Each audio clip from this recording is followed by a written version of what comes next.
यहाँ टॉप में हूँ आदेशपुरी 70वीं सिविल सेवा मेंस एग्जामिनेशन 25 अप्रैल से होने वाला है और इसी हफ्ते एडमिट कार्ड भी जारी होने की पूरी संभावना है। देखा जाए तो 16-17 दिन बचे हुए हैं मेंस एग्ज़ाम को लेकर। काफ़ी उथल पुथल वाला समय रहा, सिचुएशन रहा, लेकिन आपको बता दें कि आयोग के द्वारा 25 अप्रैल मेंस का डेट अटल बना दिया गया। सिचुएशन ऐसे हुए कि छात्र अच्छे से तैयारी नहीं कर पाए हैं और 15-16 दिन हैं, सबके लिए जो है एक ही लाइन है, सबके साथ वैसी ही स्थिति रही है, कन्फ्यूजन वाला स्थिति रहा है। लेकिन आप ये 15-16 दिन भी कैसे यूटिलाइज़ करें जिससे अच्छा से अच्छा परफॉर्मेंस आप मेंस में कर सकते हैं। हमारे साथ हैं परफेक्शन IAS के चंदन प्रिय सर, इन्हीं से बात करेंगे। सर 15-16 दिन है और वैसे तो तैयारी कभी नहीं हो पाती है किसी भी छात्र की एग्जामिनेशन से पहले, लेकिन इस बार थोड़ा सर बहुत कन्फ्यूजन का स्थिति रहा। सभी छात्र ना चाहते हुए इसके चक्कर में आ गए। क्या कहेंगे सर, अभी सही 15 दिन है? बिल्कुल, देखिए ये जो समय है ये रिवीजन करने का समय है, प्रैक्टिस करने का समय है। और जहाँ तक मुझे लगता है कि जितने भी स्टूडेंट्स होंगे जो जिनका प्रीलिम्स हो गया होगा उन सभी ने अपने सिलेबस को कवर अप कर लिया होगा। तो इस टाइम में जितना मैक्सिमम से मैक्सिमम आप रिवीजन कर सकें, जितने नंबर ऑफ़ क्वेश्चंस आते हैं एक टेस्ट पेपर में उसको टाइमर लगा के या फिर किसी टेस्ट सीरीज़ के माध्यम से आप 3 आवर्स में उतने नंबर ऑफ़ क्वेश्चंस लिखने का कोशिश करें। क्योंकि सबसे पहला जो प्री रिक्विजिट है, जो सबसे पहला प्री कंडीशन है, वो ये है कि आपको क्वेश्चंस नहीं छूटने चाहिए। ठीक है, तो सबसे पहला डिमांड कि आपके क्वेश्चंस नहीं छूटने चाहिए, तो उतने क्वेश्चंस को लिखने का प्रैक्टिस कर लें और जितना ज़्यादा से ज़्यादा प्रैक्टिस करेंगे आपके लिए बेहतर होगा। दूसरी बात, इसके बाद अगर हम लोग बात करें कि सेकेंड और क्या चीज़ का डिमांड है, तो पहले तो पूरा क्वेश्चंस और फिर बेहतर लिखने का तरीका। तो बेहतर लिखने का तरीका आपने जो अपना ये 3-4 महीने का ड्यूरेशन रहा है उसमें आपने सीखा होगा, डायग्राम्स ड्रॉ करना, भारत का मैप बनाना, ये सारा चीज़ आपने सीखा होगा। ठीक है, और तीसरी बात जो डेटा इंटरप्रिटेशन होता है उसको गलत नहीं करना है किसी भी हालत में। DI का क्वेश्चन अगर गलत हो गया तो सिलेक्शन होने की पॉसिबिलिटी कम हो जाती है। और चौथी सबसे महत्वपूर्ण बात कि इससे में आपको पूरा फोकस करना है। जो थर्ड सेक्शन है उस थर्ड सेक्शन में जो रीजनल हमारे लैंग्वेज का आता है, भोजपुरी, मगधी और मैथिली भाषाओं का आता है, उसके एसेंस को समझना, ज़्यादा से ज़्यादा जो एस्से हैं उन एस्से के मीनिंग को समझना, उसके एसेंस को समझना बहुत ज़रूरी है। आप अभी के समय में भी जितने भी एस्से हैं रीजनल लैंग्वेज वाले, आप उनको कलेक्ट करके उनके मीनिंग्स को समझ सकते हैं, आपके लिए काफ़ी बेनिफिशियल है। सर लेकिन देखा जाता है कि जब मेंस का कम समय होता है तो लोग सेट प्रैक्टिस, लिखने अपना सब छोड़ के ज़्यादा से ज़्यादा पॉइंट कवर करना चाहते हैं। हम लोग भी ऐसा ही करते थे, यार ये छूट रहा है इसको भी पढ़ लो, कहीं इधर से क्वेश्चन आ जाए उसको भी पढ़ लो। सर केवल पढ़ना और इससे भी है सर, उसके लिए तो पढ़ाई और ज्ञान होना ज़रूरी है। तो क्या सर एक आप कर रहे हैं टेस्ट और ये फिर पढ़ाई, दोनों कॉम्बिनेशन दोनों में कैसे बना? देखिए अभी तक का जो टाइम था 1 महीने पहले तक आप उसमें पॉइंट्स ऐड कर सकते थे जो आप बात कर रहे थे। अब लास्ट टाइम में वो नए चीज़ों को पढ़ने का समय बिल्कुल भी नहीं। मैं हमेशा स्टूडेंट्स को कहता हूँ और मैंने भी अपने प्रिपरेशन के दौरान इन चीज़ों को फॉलो किया है कि कभी भी लास्ट 1 मंथ में आपको कभी भी नई चीज़ों को नहीं पढ़ना है। उन्हीं चीज़ों को रिवाइज करना है और उन्हीं चीज़ों को कम से कम टाइम में लिखने का प्रैक्टिस करना है। आप कैसे अपने आप को उस टाइम फ्रेम में अच्छे आंसर्स को लिख पाते हैं, ये बड़ा महत्वपूर्ण होता है। सब इसलिए तो मैंने कहा कि सबसे पहला सबसे महत्वपूर्ण पॉइंट ये है कि आप पूरे क्वेश्चन को लिख पा रहे हैं कि नहीं लिख पा रहे हैं, ये सबसे महत्वपूर्ण चीज़ है। तब उसमें बेहतर करना और उसमें उसको इंक्रीजमेंट करना वो बात का पॉइंट है। सबसे पहला पॉइंट कि आप सारे क्वेश्चंस को लिख पा रहे हैं या नहीं लिख पा रहे हैं। इसलिए अभी के समय में प्रैक्टिस करें, रिवीजन करें, प्रैक्टिस करें और रिवाइज करें। सर DI कितना इंपॉर्टेंट है? क्योंकि DI के बारे में यही कहा जाता है, नहीं बना तो पूरा नंबर साफ, मेंस होगा नहीं होगा। अगर बाकी में आपको सही से नहीं पता है तो कुछ भी लिख सकते हैं, DI में आप कुछ नहीं कर सकते। क्या कहेंगे DI को लेकर? सर DI में देखिए दोनों ही चीज़ें हैं। अगर नहीं बना तो बिल्कुल मार्क्स नहीं आएगा, और बन गया सही तरीके से आपने पूरा प्रोसेस को फॉलो किया है तो पूरा मार्क्स भी आएगा। तो ये आप प्रैक्टिस कर लें इसको। DI का लास्ट टाइम में भी प्रैक्टिस आप कर सकते हैं। DI को प्रैक्टिस कर लें और बहुत आसानी से स्टूडेंट्स इसको सॉल्व भी कर पाते हैं। तो DI में आप जितने ज़्यादा से ज़्यादा क्वेश्चन को प्रैक्टिस करेंगे, लास्ट टाइम में पहले भी आपने प्रैक्टिस किया है, आपका बन जाएगा और उसमें बन जाएगा तो पूरे के पूरे मार्क्स आएंगे। टाइम फ्रेम भी रखना पड़ेगा, टाइम फ्रेम पर रखना पड़ेगा। और मैं स्टूडेंट्स को सजेस्ट करूंगा कि फर्स्ट ऑफ ऑल जब GS पेपर 1 को करें तो उसमें DI को पहले बनाने का कोशिश करें। विदिन 45 मिनट्स आप दोनों DI को बना लेने का कोशिश करें।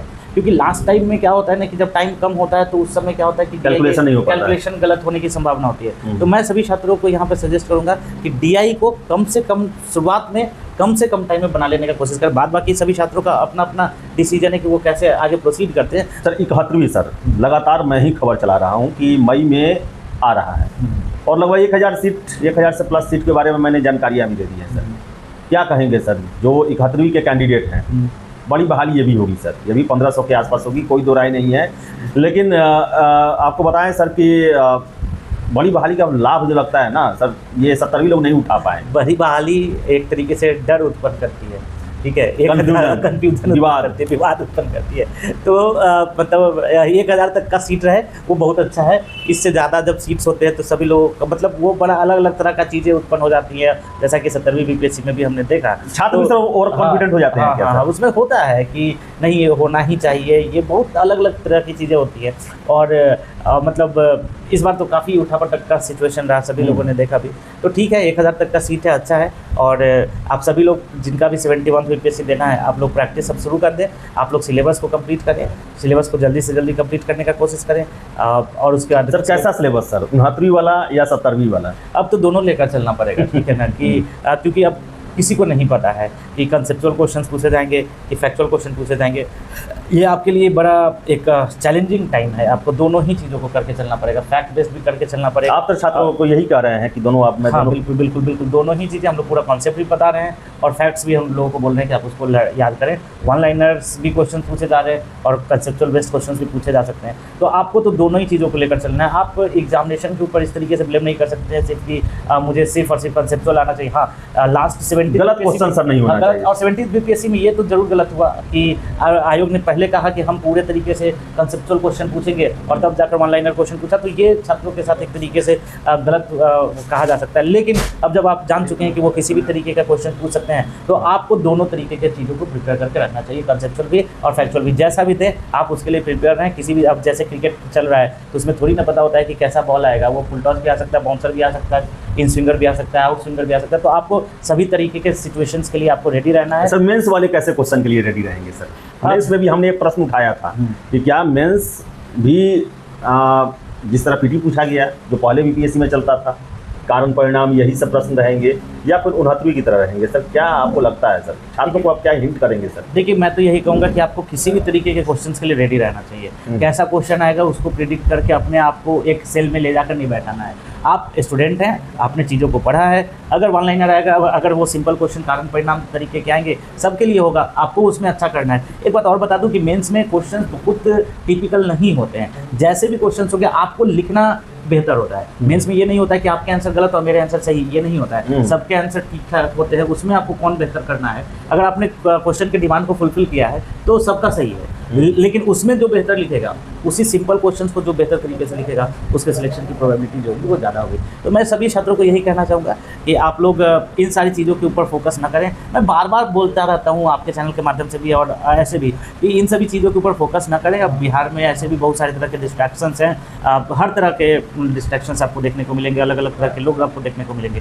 आपको फोकस रहना है, अनुशासित रहना है, टू दी पॉइंट पढ़ाई करनी है और आपका एक ही गोल है, जो आपके पेरेंट्स आपके लिए देख रहे हैं, जो आपकी सोसाइटी आपके लिए देख रहा है कि आप सिलेक्टेड हो, आप सफल हो। तो आपको इन्हीं चीज़ों के ऊपर फोकस करना है, आपको अन्य चीज़ों के ऊपर बिल्कुल भी फोकस नहीं करना है, क्या हो रहा है नहीं हो रहा है। आपका टारगेट सिंगल होना चाहिए कि मुझे सर बीपीएससी में भटकाव, सर हमेशा भटकाव एक सिचुएशन आ जाता है जिससे लोग भटकाव में चले जाते हैं, चाहे वो आंदोलन में चले जाएँ, कोर्ट में चले जाएँ, अफवाह में चले जाएँ। सर क्या कहेंगे, छात्र को कैसे न्यूट्रल रहना है सिविल सर्विसेज के छात्र को? देखिए, सबसे पहली बात तो कि न्याय की मांग करना, जस्टिस की मांग करना भटकाव नहीं है। लेकिन अगर आप इरिलेवेंट किसी चीज़ की मांग कर रहे हैं तो वो निश्चित रूप से भटकाव है। तो मैं बस यही कहना चाहूँगा कि जहाँ न्याय की बात है, जहाँ समानता की बात है, जहाँ स्वतंत्रता की बात है, वहाँ छात्रों को पीछे नहीं हटना चाहिए। वहाँ पर बिल्कुल छात्रों को बढ़ चढ़ कर आगे भाग लेना चाहिए। जैसा कि आपने आंदोलन में देखा भी कि छात्रों ने बढ़ चढ़ के भाग लिया और छात्रों ने अपने न्याय की मांग भी की। लेकिन अगर आपको लगे कभी कि नहीं, ये चीज़ें आपके लिए ज़रूरत नहीं है, छात्रों के लिए आवश्यक नहीं है, और जैसे ही आपको ये बातें पता चल जाए तो आपको उससे दूर भी होना चाहिए। सेल्फ असेसमेंट जरूरी है। सेल्फ असेसमेंट जरूरी है और न्याय की मांग करना कहीं से भी भटकाव नहीं है। आप बिल्कुल फोकस्ड रहें और अगर आप न्याय की मांग कर रहे हैं फिर भी आप फोकस्ड हैं, तभी आप न्याय की मांग कर रहे हैं। अदरवाइज आप किसी के बहकावे में आ सकते हैं। अगर आप किसी के बहकावे में नहीं जा रहे हैं तो निश्चित रूप से, अगर आप समानता की बात कर रहे हैं, अगर आप स्वतंत्रता की बात कर रहे हैं, न्याय की बात कर रहे हैं, तो निश्चित रूप से आप भटकाव में नहीं हैं और आप अपनी प्रवृत्ति को दिखा रहे हैं, आप अपनी अभिवृत्ति को दिखा रहे हैं, आप अपने एटीट्यूड को दिखा रहे हैं कि मेरे पास किसी भी तरीके का प्रॉब्लम आएगा, किसी भी सिचुएशंस आएंगे उन सिचुएशंस को मैं हैंडल करूंगा। और सिविल सर्विसेज के स्टूडेंट्स के लिए ये बहुत ज़्यादा रिक्वायर्ड है कि आपको परिस्थितियों का सामना कैसे करना है। बहुत तरह की सर्कमस्टांसेज आएंगे, जब आप जॉब में जाएंगे तब भी आपको विभिन्न तरह के सर्कमस्टांसेज आएंगे, उन सर्कमस्टांसेज में आपको कैसे हैंडल करना है। कई बार ऐसे सिचुएशंस आएंगे जब आपके लिए परिस्थितियाँ बिल्कुल विपरीत होंगी,